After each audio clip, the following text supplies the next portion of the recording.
Hi there, my name's Flashman, and for those of you who don't know me, I help people around the world create amazing content. So anything from webinars and vodcasts through articles and blogs to corporate and social video. Today on my vodcast, Comms Content and Conversation, I'll be talking to Emily Highmore-Talbot. And Emily is a strategic comms professional who's worked in energy and other comms areas for more than 15 years. I would say it's really interesting. I mean, everyone's been talking about the 2020s as being the decade to deliver on climate change. And actually 2021, this is the year where we talk about it, where people are going to make their names for what they're doing. But it can't be about just talking about what they're going to do. It's about putting that talk into action, because people are also just a bit fed up of people talking about ambition and vision, and they actually want to see businesses doing something about it now. Do you think that's the differentiator between those companies that are nailing it or going to nail it in terms of their comms and those who aren't, is the ones that are moving out of the esoteric, aspirational, purpose-led statements through to this is actually where we're making an impact? Does that need to be at the heart of decent comms? Yeah, I think so. Do you know, I think trust is a really, really massive issue at the moment. And, you know, Edelman have just not long published their sort of 2021 trust barometer, which I think was really interesting. What we've seen with that is that, you know, trust really across the board has plummeted. And I think, you know, COVID has had a massive part to play in that, because I think everyone is so fed up and so exhausted, and we're at that stage now. There's just we've been at it for a long time, haven't we? Everyone's pointing a finger and saying, you know, no one's doing it well enough, and I think people are fed up. What did come out in the barometer, though, is that businesses have now sort of overtaken government as being the most trusted source, and there's a great opportunity there for businesses to kind of take control of the, you know, the message and what their narrative is in this space. And I think what we've been seeing is, you know, from the likes of Bernard Looney, you know, he's taken control massively since he's been at BP. He's not reliant on traditional media, which is an area where trust has fallen. He's taken control. He wants to make an announcement. He does it personally on LinkedIn. You know, and, you know, it's great to see that. And I think we're going to see more and more of that. But again, it has to be backed up by solid action, not just talk. Yeah, absolutely. So it's that sense of case. I'm always, when I'm talking to clients about this, it's like, you need to have demonstrable case studies. It's not enough just to have comms around it. You need to have strategy around it. And that strategy needs to have actually had an impact. I'm quite interested just to pick up on the BP and the Shell announcements that we've had in the last 4 to 6 months, because I think that challenge for the black coal fossil fuel area is shifting the narrative. I thought they've done it remarkably well in terms of the presentations. They've done some great virtual reality. They've wheeled in all the executives, and the messaging has been very, very clear. And there's also been a real theme of humility there, which I think possibly investors and consumers do appreciate. But I've also noticed that the share prices have plummeted, which you couldn't help but notice, kind of after those statements and that shift to renewables. Do you think, or is there a sense amongst those legacy companies that this is a long-term game and they're in it and they're committed? Because I think there is a concern about woke washing, greenwashing piece. You know, what should those companies be doing, or what can they do to make sure that they do cut through with those messages? I think it's really, really hard. You know, fundamentally, we are talking about massive organisations. We are, you know, and they are trying to steer, you know, a massive tanker, and you do not turn a tanker around in the same way you turn around a little rib on a river. You know, it's really, really tough. I think investors are understandably nervous, because they are probably investors who've been very much traditional investors in the oil and gas that has served them incredibly well for years and years. But I would also say, I think the writing's on the wall. Everybody knows what the direction of travel has got to be. I think, you know, but the critics of these big companies will always shout the loudest.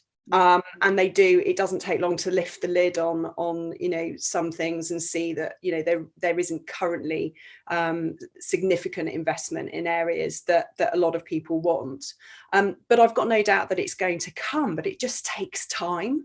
And I think there's a balance to be struck there, isn't there? Because you can't just concentrate on your old business and just on keeping your investors happy because they're nervous.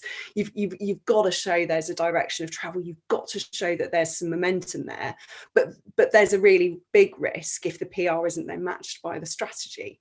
But it's I think they're making progress, and it's really tough, and they've just got to keep plugging away. But it is I think it's not just about the oil and gas majors. This is all the really carbon intensive businesses out there. I mean, you think Maersk, massive shipping organization, they've made some really big bold commitments, and I think it was just very recently, if not this week, they've been talking about, right, all of our new vessels are going to have to be able to run on carbon neutral fuels. That's a massive commitment, but and they've just got to keep plugging away. But it's not easy. Which other organisations are doing, I'm going to say, a good job? It's maybe a little bit of a superficial way of describing it, but from a comms point of view, are cutting through with their message, or maybe finding new ways of getting that message across, because it's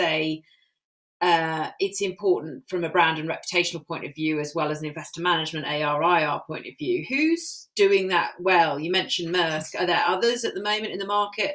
I mean, and BP and Shell, as I said, I would put in there, but anyone else doing a great job? I think it's really, really difficult because everyone comes with their own kind of strengths, and there are inevitably some downsides to some of these stories. I think Amazon have actually been doing some interesting work at the moment, and you would expect to see that. They are a massive business with massive pockets, and they're doing some work at the moment around sort of product certification, working with partners so that their customers can be reassured around the products they're buying and the fact that they are sustainable, and they've got their climate pledge friendly badge that gives consumers confidence. Because I think there was an interesting thing I saw at the beginning of the year around some research that was done by I think it was the European Commission and some national sort of consumer authorities, and they were doing some work around green credentials, and they basically found in their research that 40% of websites are misleading consumers on green credentials, and that is huge. The CMA are doing some work at the moment to kind of advise British businesses about how they can make sure that they are sort of meeting the right sort of levels in terms of their sort of sustainability comms online. And I think I'm jumping in there. What does that mean? That they're lying, or that that they're not articulating what they're doing? I don't know. I think there is a feeling that perhaps people are over claiming. They're perhaps using their own internal models of what does good look like. They're not signing up to the right sort of partnerships externally that would give that independent verification. I think that's where it's coming from, and that's a really dangerous space to get into. I think, and this is where the work that Amazon are doing. They're working with people like Fairtrade, a really well respected organization who people will recognize, and they can look at that and go, Fairtrade, right, we know that they've been around for years, we can trust them. They're now working with Amazon, that's someone I can trust. Because I think we're seeing it all the time. Consumers want to do the right thing, and actually in this COVID world where everyone is now trying to look beyond, they're thinking, okay, COVID, thank God we've got a vaccine program. Well, guess what? There isn't a vaccine for climate change. We want to make the right decisions. We want to make the right purchases, and we want to use our purchasing power to affect change. But then they're finding that they've got organisations over claiming, and they can't see the wood for the trees, and they can't make the right decisions. So hard. So that's interesting. So actually, companies and organizations, it's almost like strategically should be looking at partnerships, and I'm assuming it's things like B Corp status or something that gives you legitimacy in terms of, and so the consumer or the B2B buyer understands that they're buying something that is absolutely doing what it claims. Yeah, I think that's right. And I think the power of partnerships and collaboration these days has never been more important. I think, you know, and it's something that I think we will see more and more of. But you've got these really big organizations who've got incredible power to do good. And, you know, they need to, I think, you know, they need to look at more ways to give consumers the confidence in what they're doing, and, you know, and give people a reason to believe that what they're doing is genuinely and, you know, for the public good. Yes, there are commercials, you know. I think, you know, it's a dangerous world when people think that, you know, organizations shouldn't be making any money. You go, well, you know, we can't all be charities. But people do want to know that businesses are working for good, that they are, you know, they're a good employer, they are a responsible member of their communities, and that ultimately they are driving forward progress where it's needed.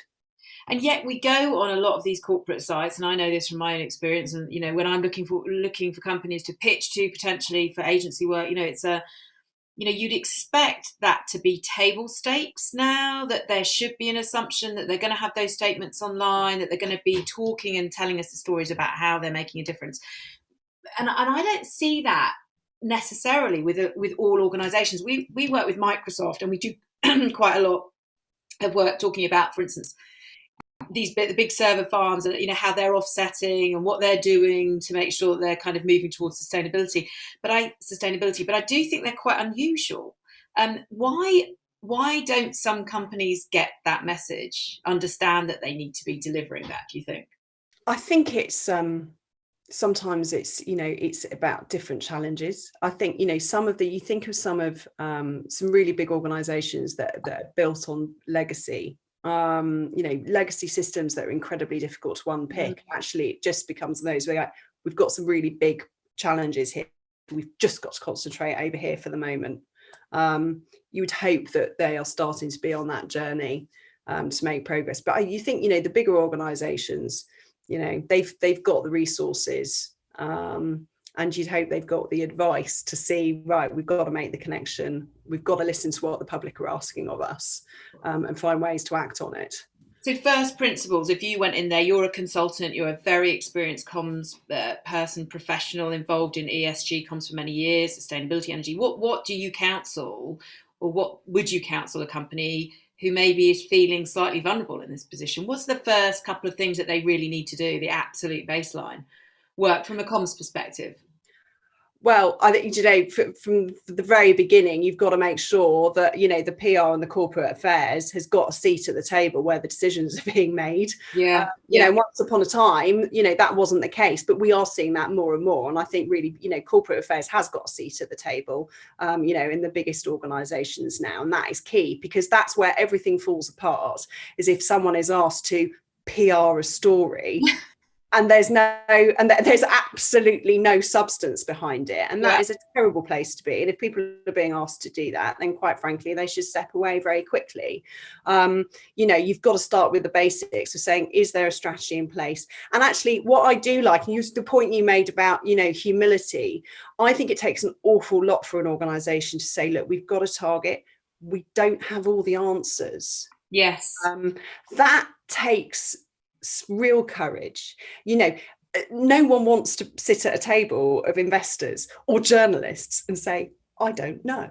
You know, but actually there's something about that is incredibly refreshing, and it's, you know, it is uncomfortable. You know, it's, you know, it takes us all the way back to our school days when someone asked you to solve a sum and you went, I have no idea. It's terrifying.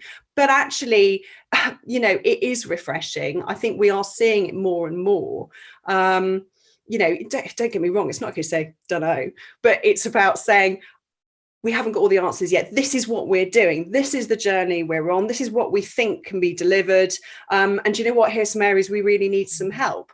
And, you know, we're seeing that at the moment with the water industry. You know, the UK water industry has done an amazing job. You know, they've published just the end of last year, you know, the world's first detailed plan for how the entire sector is going to get to net zero by 2030. It's a massive, massive commitment.